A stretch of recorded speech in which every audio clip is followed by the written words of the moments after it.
Après 2 semaines de travaux dans cette maison de ville, Dans les poteaux d'abord. les murs et les linteaux de la surélévation sont terminés. Pour construire le nouvel atelier de la maison de ville, il faut maintenant installer les 3 poutres sur lesquelles va reposer le nouveau toit.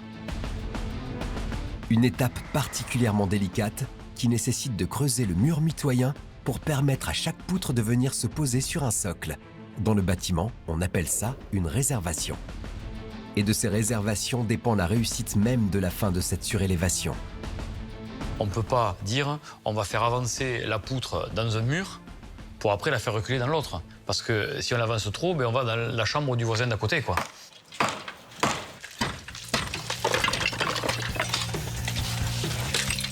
Cela nécessite donc des charpentiers confirmés comme Adrien. Ce chef d'équipe a un savoir-faire indispensable pour réussir cette étape de chantier. Adrien, il est capable de concevoir un projet de surélévation, de le dessiner, de le passer en bureau d'études et de l'envoyer à l'atelier pour la fabrication. Il y a un mur qui est fait avec de la brique classique, on va dire, qu'on bâtit aujourd'hui, donc en terre cuite.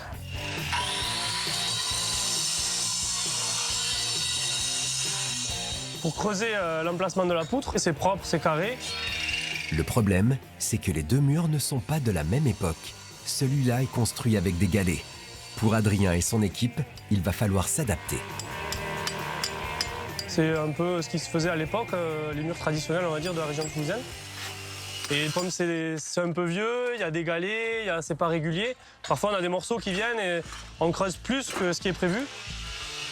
Pour assurer la solidité de l'ensemble, il faut consolider toutes les réservations. Dessous, on a fait une saignée pour couler un sommier béton pour que les charges soient bien réparties dans le mur. Une fois la maçonnerie terminée, on passe à la deuxième phase qui va être la pose de la charpente. Donc on va approvisionner des poutres. Une charpente qui est composée de 3 poutres de 8 mètres de long, taillées à l'atelier de l'entreprise. Avec pour chacune de ces poutres XXL, une coupe au centimètre près et des extrémités goudronnées pour éviter que le bois pourrisse. Ce matin, ce sont donc 2 tonnes de bois qui ont quitté l'entreprise pour le centre-ville de Toulouse. Avec, à l'arrivée, le sempiternel problème de stationnement. Mais non, mais sinon, Mourad, il recule et toi, t'avances. Il n'a pas besoin de faire le tour. Tout au long de cette opération à haut risque, Mourad le grutier va être concentré sur ces énormes poutres. Ça veut dire que du haut du toit, il peut surveiller et le levage de la grue dans la rue et il peut gérer aussi le positionnement de ces grues. Il faut toujours faire très attention.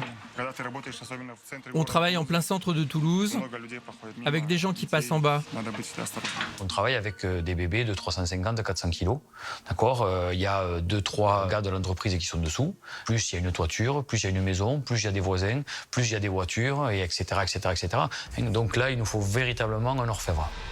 Toute la difficulté de ce levage, c'est d'éviter le moindre à-coup. Une poutre de 400 kg qui va prendre un peu d'élan, un peu de ballon, peut en effet rentrer dans la chambre du voisin, quoi. Mourad, vas-y, descends. Attends, pose pas.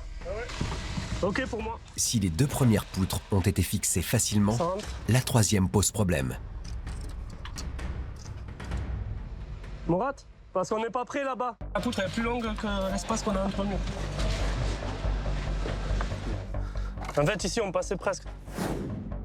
Impossible d'insérer la poutre directement par le toit. Et avec 12 cm qui dépassent par côté, il n'est pas non plus possible de la faire rentrer de face. Il faut donc creuser plus profondément la réservation pour permettre à la poutre de pivoter sur elle-même.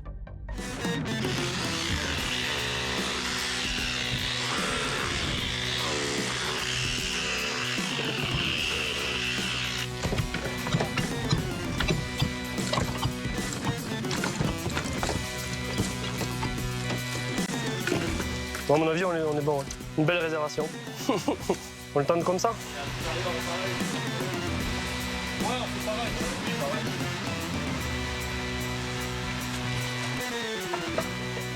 Vas-y. Yes! C'est beau ça! Là, nickel! C'est rentré pile poil, donc c'est bien parce que j'appréhendais un peu, parce que les autres, on pouvait les glisser par-dessus, parce que le toit était à la même hauteur. Ici, le toit est plus haut, je savais pas trop comment on allait les glisser, mais ouais, la réservation qu'on a fait, enfin, ça s'est super bien passé, quoi. Donc c'est chouette. Ah bon, t'as vraiment une bonne idée. Oh, qu'est-ce que t'as eu comme idée, toi? Ah oui, c'est vrai, ça. T'es perdu, toi. Oh, arrête, toi. Les poutres XXL sont en place. Reste maintenant à bâtir le toit du nouvel atelier de la maison de ville. Mais c'est sans compter sur l'ennemi numéro 1 d'une surélévation, les infiltrations d'eau, qui peuvent mettre en péril le chantier. Retour dans la ville de Vanves, aux portes de Paris, sur le chantier du duplex avec terrasse. Un étage supplémentaire avec 2 chambres d'enfants est en cours de construction. Et tout cela se passe très haut et dans un espace restreint. Après avoir réussi à régler l'inclinaison de la grue, le toit terrasse a été débarrassé des 5 tonnes de dalles, laissant ainsi la voie libre pour hisser les éléments de la surélévation jusqu'au 7e étage de l'immeuble. Pour bâtir cette surélévation, 6 panneaux de bois qui constitueront les murs des chambres. Il y a aussi la poutre qui doit supporter la charge de la baie vitrée et des 3 plafonds correspondant aux chambres et aux couloirs qui les relient. Le premier panneau s'élève dans le ciel. 250 kg, 3 mètres de long sur 2,50 mètres de haut. L'ascension débute sans problème. Mais arrivé au sommet, le vent souffle à plus de 30 km/h et le mur se balance dangereusement. Voilà, les rafales devant. Il ne faudrait surtout pas que le vent dépasse les 50 km/h fatidiques qui imposeraient l'arrêt du levage. Ah ouais, Un mur comme ça, à la verticale, ça a une grande prise au vent. Pas suffisamment pour désaxer le mur, mais suffisamment pour le faire tourner autour de lui-même. Il faut le laisser tourner et attendre que ça se calme, parce que ça représente une telle force que ça fait une belle claque. Avec le vent, tu veux l'envoyer plus au milieu pour qu'on puisse le tenir? On va l'orienter doucement, là, il touche rien, là, de toute façon. Là, dans ces cas-là, on est content d'avoir un bon grutier qui sait réagir et garder son calme. La rafale n'était que passagère. Le mur peut finalement être déposé sur la terrasse sans risque pour les charpentiers. Est-ce qu'on peut descendre un tout petit peu pour qu'on puisse l'attraper déjà?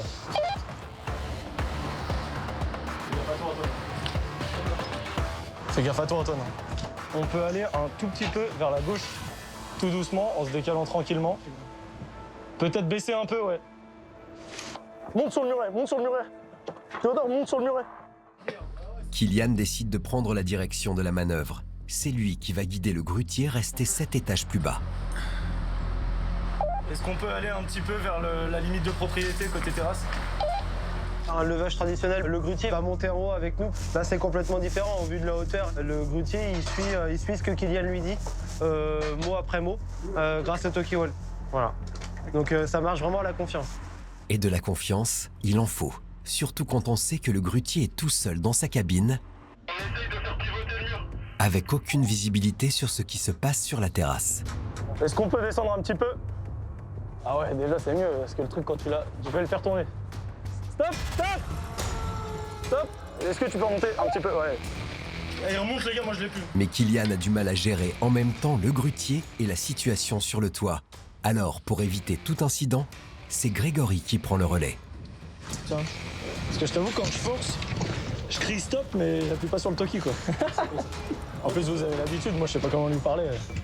Il faut dire que Grégory est un grutier de profession. Il maîtrise parfaitement les codes et connaît les erreurs à éviter. Il y a rien à droite. Faut toujours se placer par rapport à la grue, en fait. Quand on veut aller à droite, il faut que ça soit à droite de la grue. Si c'est à gauche de la grue, même si c'est de droite, il faut dire qu'il faut aller à gauche. Il faut que le grutier comprenne, lui, que ça soit simple. Sinon, on risque d'avoir un problème, de taper quelqu'un ou de taper un mur. Les panneaux de bois s'enchaînent et s'ajustent sans difficulté.